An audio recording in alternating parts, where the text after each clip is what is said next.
So, question 1. Do you think the church is still relevant today? I think church is still relevant today. Yes, it is. Yes, I think it's still relevant ngayon. Relevant pa rin. Yes. Church is a place where you can worship God, where you can know things about the Word of God. And when we say relevant, it is still important today. I think church has played vital roles in our life and in our society today. Like, if there is no church, we have no place to know our moralities.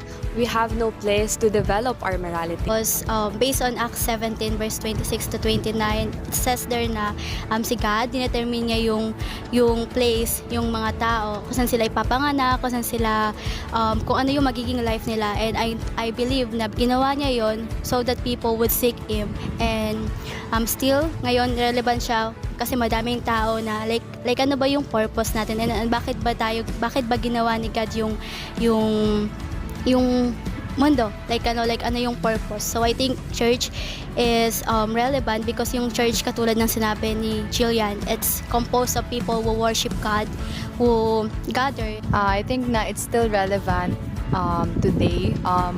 Not just relevant, but actually I think na that the world needs the church more right now. Kasi I believe na yung world, it just gets darker and darker. And mas maraming wickedness ngayon sa world more than ever.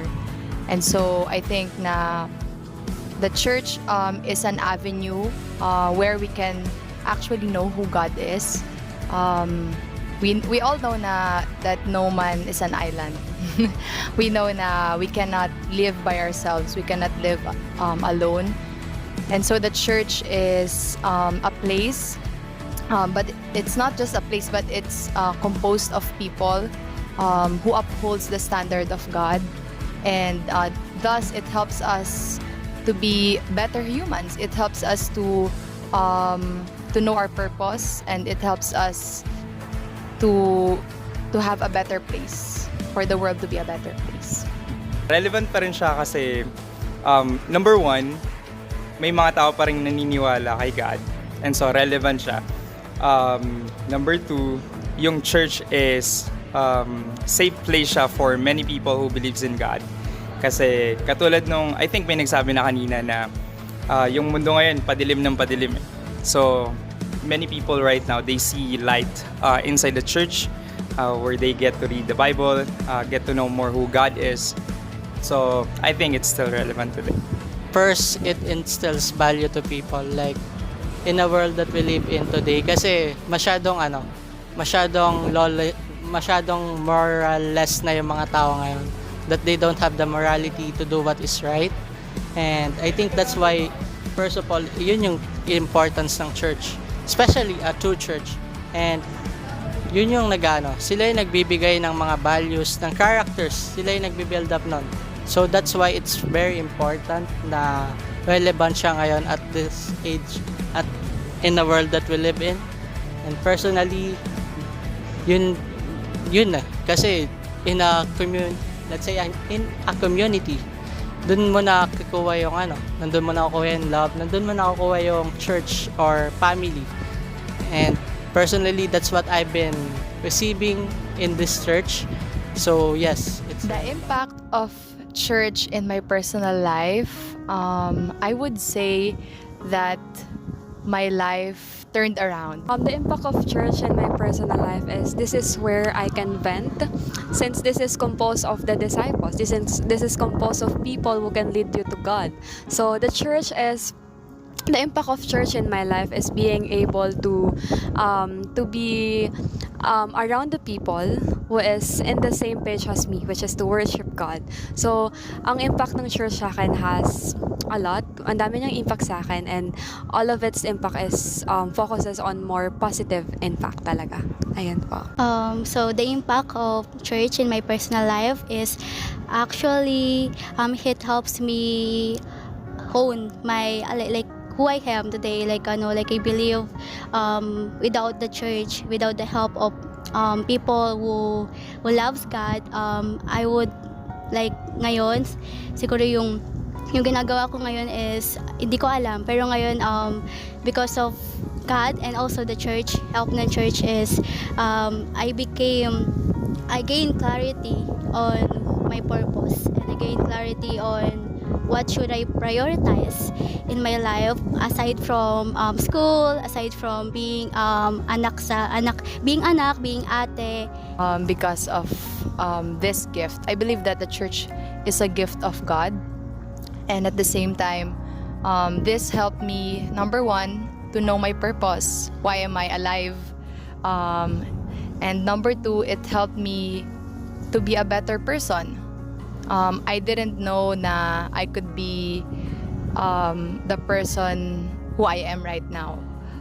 And I believe na that the church helped me to be this kind of person. And so, yun yung impact ng church in my life. Ganda.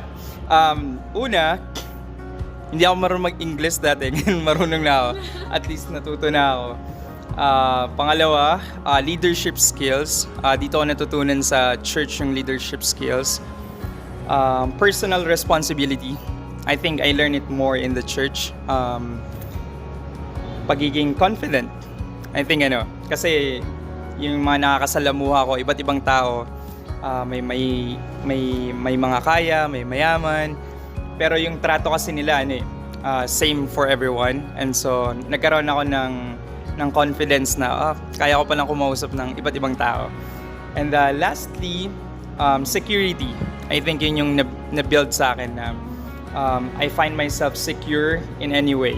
Kasi naturuan ako ng church how to be righteous sa mga ginagawa ko. So, if you are righteous, you will be secure in whatever you do.